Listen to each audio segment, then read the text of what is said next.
Have you watched a movie or a TV show where a character is given a psychological examination? If so, it is often shown that the character is asked to examine a piece of paper with blobs on it and describe what they see.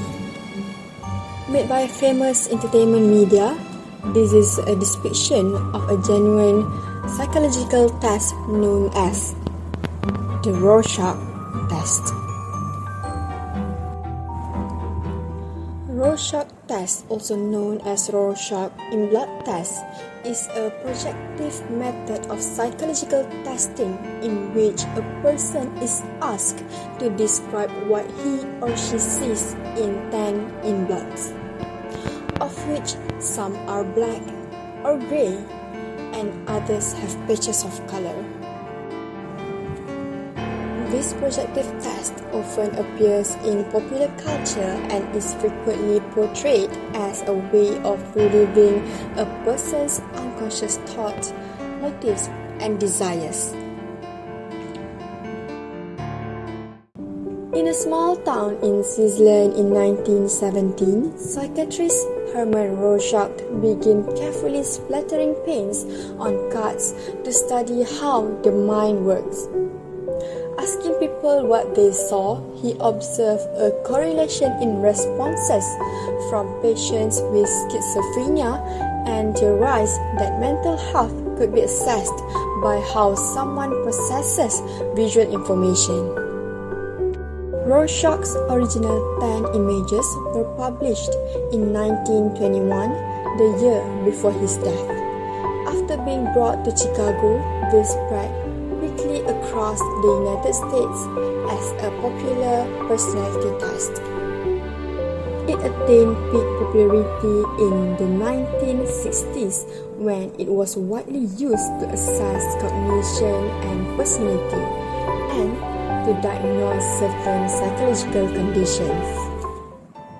The history states that one of Hermann's favorite games when he was a child was called Klaxography, which involved creating in bloods and creating stories or poems about them.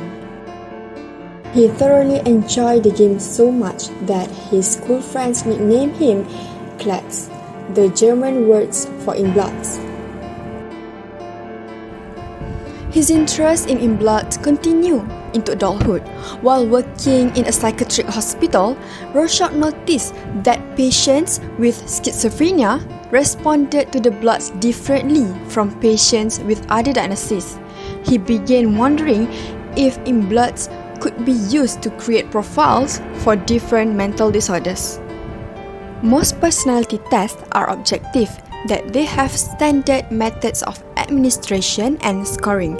However, in the late 1930s, the Rorschach test was classified as a projective test. The term applied to a range of many different tasks that could be used for personality assessment, like asking people to tell imaginative stories that relate to specific images.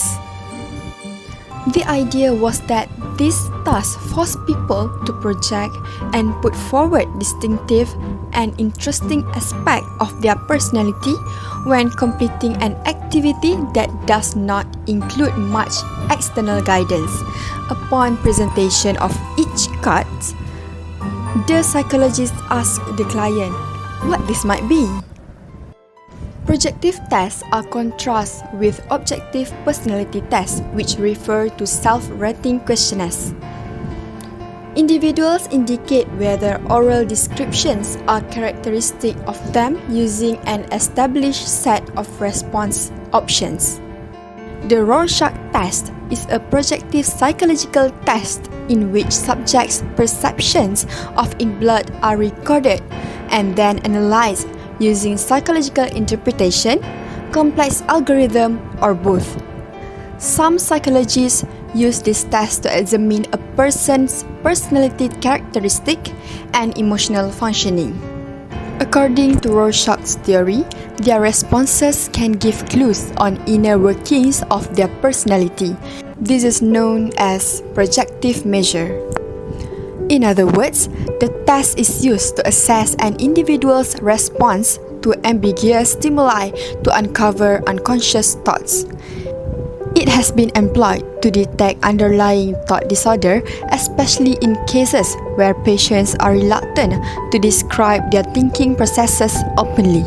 The Rorschach test is used in psychotherapy and counseling, although not as frequently as in the past. Practitioners use it to gain qualitative information about their patients, including their personalities, emotional functioning, and thinking patterns. In fact, this psychological test can help doctors analyze your personality and was once used to diagnose mental illnesses like schizophrenia. Likewise, organizations use the test to measure attributes such as creativity, intelligence, attitude, and to assess suitability for employment, acceptance into organizations, and adoption approval. It is a little bit fun to have and test it on your friends and family. One thing that I do need to mention is that the test itself is criticized heavily in certain aspects, especially the reliability of the test and the possibility of having no response from the tester. They basically means that when you see one of these imblots, it will revealing your personality. But if you don't see any of those things, your personality, it doesn't mean that you fail or anything is wrong with you.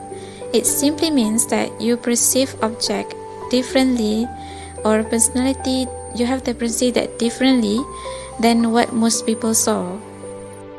I will be given these 5 imblots from Psycho book by Miss Lionel Shriver, edited by Mr. Will Hobson and Miss Ella Rothenstein, that they adapted from Rorschach original 10 imblots. They will uncover some interesting things about your personality. Simply look at each image and say what immediately comes to your mind. Let's begin the Rorschach personality test. Number 1. Take a look at this picture. Simply look at it.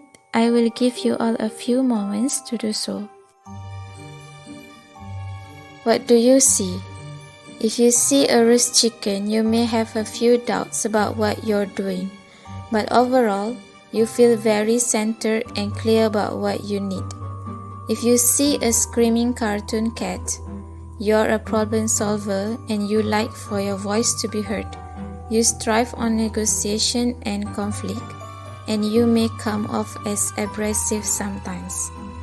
If you see a faceless woman, a judge, or a person in a wig, you have got no time for patience. You set high standards for yourself and expect others to do the same. If you see a woman who has clubbed her husband to death, you're not interested in Sunday morning, easygoing of love. If you see someone's jaws being approached by a pair of forceps, you're all about being true to yourself. And if people don't like it, well, that's their problem. If you see a rocket or a tower, you're a hard worker and highly respected professionally, but you may need to lighten up a bit in your private life. Number 2.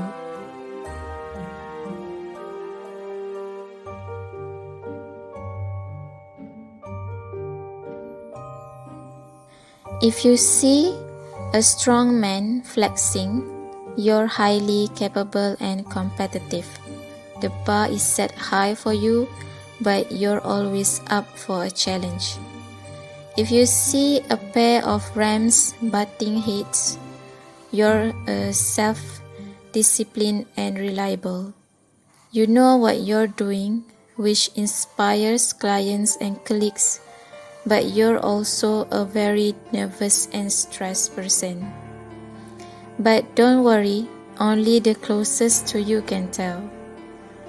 If you see a scorpion, you're very in tune with yourself, but you can be thrown off by small changes in diet or sleep because you're physically very sensitive. If you see a lobster or shrimp, you're a romantic, but a little guarded. You're not sure if you want to sacrifice your peace of mind for the unpredictability of a relationship. If you see a fallopian tubes, you're at a standstill right now, privately or professionally. Reality often falls short of your expectations and your achievements don't seem like they're enough. Number 3.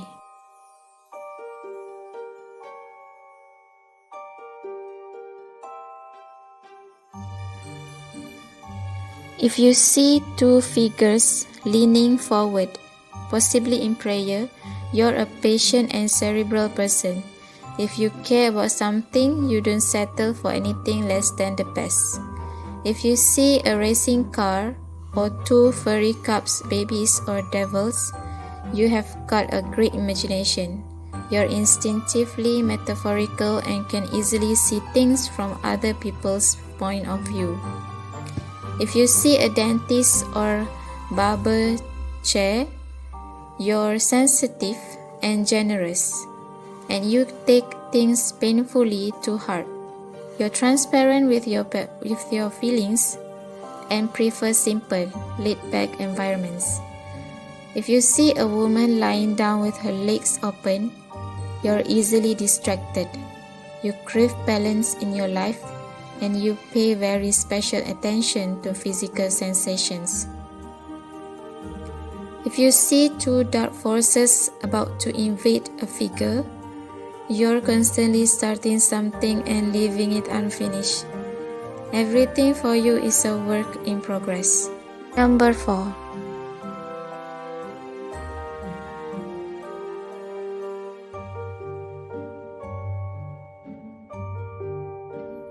If you see a beetle or scarab, success comes naturally to you. You're hardworking and you know how to handle almost any situation. You set plans and follow through within.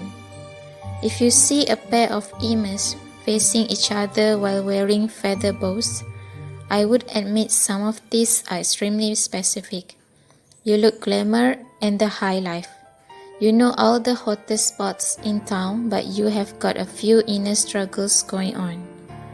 If you see two pairs of hummingbirds, wings beating, you love beautiful things and you're constantly on the move, searching for more. If you see sunglasses, a bra or a beard, you're a bit materialistic. You like to dress up, but you often seek external solution, a new car or some new clothes to internal problems.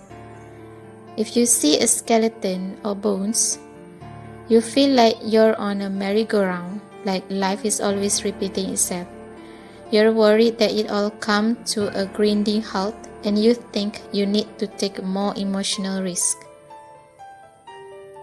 If you see a flying figure, an alien with stubby feet, or bikini-wearing woman, you're highly dependable in a crunch, but you can also be flighty on a day-to-day basis. You like getting in touch with friends you haven't talked to for a while. Number 5.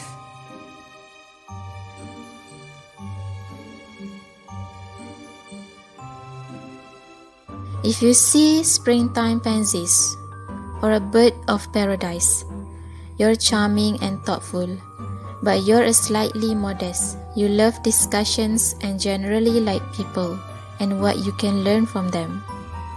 If you see pressed flowers, you were the object of a lot of attention as a child, and you may have an overly high expectations of yourself.